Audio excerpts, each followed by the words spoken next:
बताएंगे। तो एक बार नारद मुनि ऐसे, उनका तो काम है भौतिक जगत में भ्रमण करना, सबको भगवान को भक्ति देना, ये करना। तो उस दिन एक बार उन्होंने भौतिक जगत में घूम रहे थे, तो देखे थे एक ब्राह्मण परिवार बड़ा दुखी में है। घर में खाने के लिए 2 टाइम अच्छा है नहीं है, घर मकान भी ठीक नहीं है, सूर्यदेव चंद्रदेव हमेशा आते जाते रहे थे उनका घर में। और बेचारा ब्राह्मण, उनका एक छोटे बेटियां हैं, है ना, बैठ के घर का बाहर में चना चबा रहे हैं, है ना, खाने का और कुछ नहीं है घर में। नारद मुनि को देख के बड़ा दुख लगा। साधु का तो हमेशा ये है कि दूसरे का दुख में देख के वो नहीं कर पाते। बोले अरे आप तो ब्राह्मण देव हैं, भगवान तो ब्राह्मण का रखवाल करने हैं, गो ब्राह्मण हिताय च हम भगवान को कहते हैं, और कैसे भगवान ने इनका ये से ब्राह्मण परिवार को ये किए। तो उनको जाके बोले कि आप अपना जो कर्तव्य ठीक से निभा रहे हैं ना, ब्राह्मण का कर्तव्य, हाँ सब ठीक कर रहे हैं, तो आप इतना दुखी हैं कहीं क्यों हैं? तो कह नहीं, जैसे भगवान हमको रखे ठीक है। नहीं नहीं नहीं, ये बड़ा नाइंसाफी है भगवान का। नारद मुनि का मन में ये विचार आ रहे हैं, है ना, भगवान ने ऐसे ब्राह्मण को कैसे इतना दुखी रख सकते, है ना। ठीक है, हम चलते हैं, अभी भगवान विष्णु के पास जा रहे हैं, उनसे आपके लिए कोई विशेष वर मांग के लेकर आएंगे। तो गए भगवान विष्णु के पास, लेकिन बड़ा सुख नहीं थे, सुख पूर्वक नहीं गए। हर हमेशा तो उछलते कूदते नाचते थे। लेकिन प्रभु आप ये ठीक नहीं किया। नारद भगवान जब पूछे कि नारद क्या हो गया, सभी कुशलते हैं ना, सब तो कुशल है, लेकिन आपका जो विचारधारा संसार को चलाने के लिए थोड़ा कुछ गड़बड़ी हमको लग रहा है ना।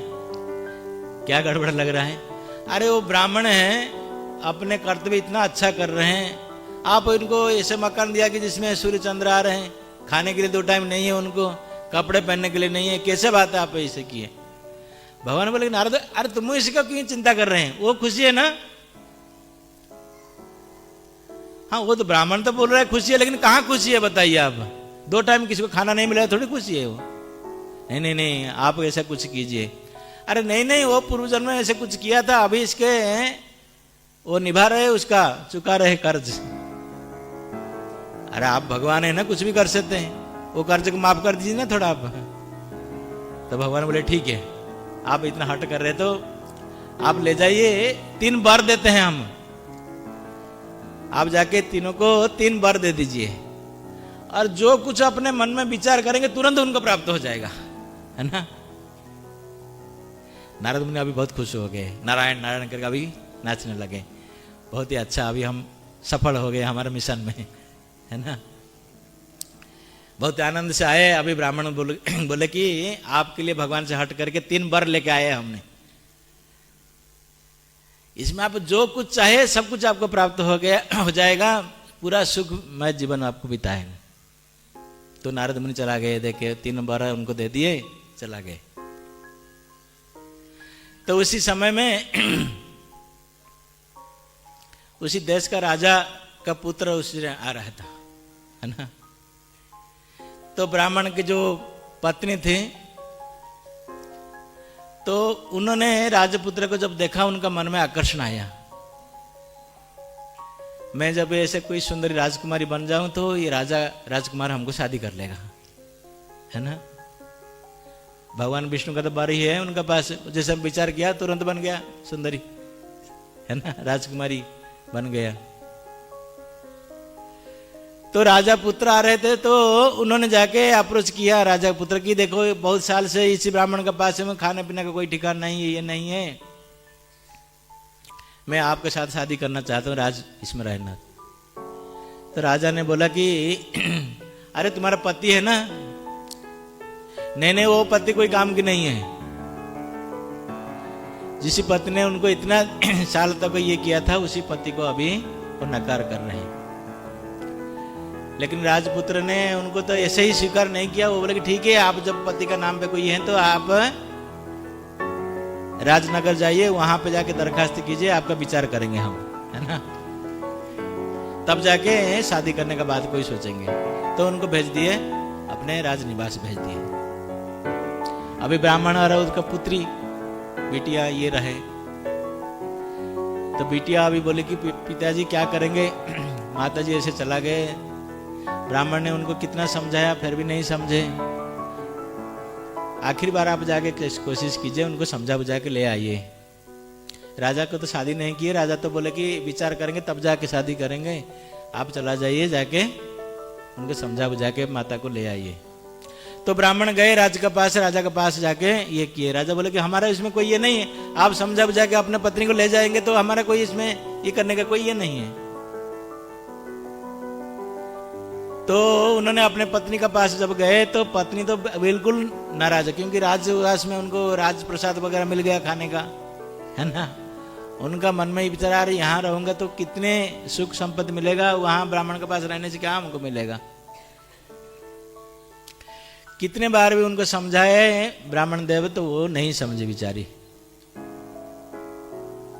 तो ब्राह्मण को बाद में गुस्सा आ गया, बोले कि जिस सुंदर का रूप में तुम इतना ये हो के राजा को वापिस ये करने सब भूल जाते हो, तुम बंदरी बन जाओ। तो अभी क्या हुआ, बंदरी बन गए बेचारी। भगवान विष्णु का तो वर है उनको। अरे बंदरी को थोड़ी राजा रखेगा अपने राजवास में, बोले कि सन ने उसको भगाओ तुरंत यहाँ से, है ना। अभी बेचारे बंदरी को लेके ब्राह्मण अभी घर वापस आया, है ना।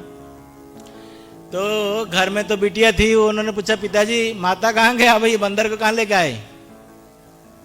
तो उन्होंने बताया फिर घटना क्या हुआ वहां पे, यही है तुम्हारा माता है। तो बिटिया बोले कि हे प्रभु मेरे ये आशीर्वाद कीजिए, हमारा माता ऐसे पुनर्बार फिर वापस आ जाए। तो वहीं को वहीं उनके माता श्री हो गए। नारद मुनि कुछ देर के बाद आए, कुछ दिन के बाद उनका मन में तो ये बहुत ही आशा था, अभी यहाँ जाएंगे तो बहुत हमको अभी धनवान हो जाएंगे ये लोग, तो हमको बहुत सारा अच्छा से अभ्यर्थना मिलेगा, खान पान बहुत अच्छा मिलेगा। आए तो वही हालत है, तीनों ऐसे ही बैठ के फिर चना चबा रहे हैं, है ना।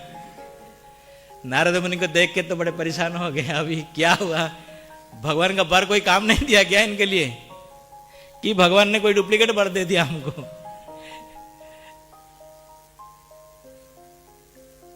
तो उन्होंने पूछा ब्राह्मण को क्या हुआ, मैं आपको अब इतना भगवान विष्णु का वर दिया था, आप कितने ये जो कुछ मांग से थे आप हो सकते थे, लेकिन क्या हुआ आप लोग को ही हालत है। ब्राह्मण फिर बखाया कि क्या क्या हुआ। तो वहीं से नारद मुनि दंडवत प्रणाम किए भगवान विष्णु को, आपकी जो विषय ये है कौन उसको समझ सकता है बताइए। वो समझ गए कि भगवान की जो विचारधारा है, जिसको जब क्या देंगे क्या नहीं देंगे वही केवल दे सकते हैं, हमको उसको तोड़ मरोड़ करके ये करना कोई जरूरी नहीं है। क्योंकि कब किसको क्या चाहिए क्या देना है वो भगवान ही जानते हैं। इसलिए भगवान कहते कि सुहृदम सर्वभूतानम, मैं ही सबका मंगलकांक्षी बंधु हूं।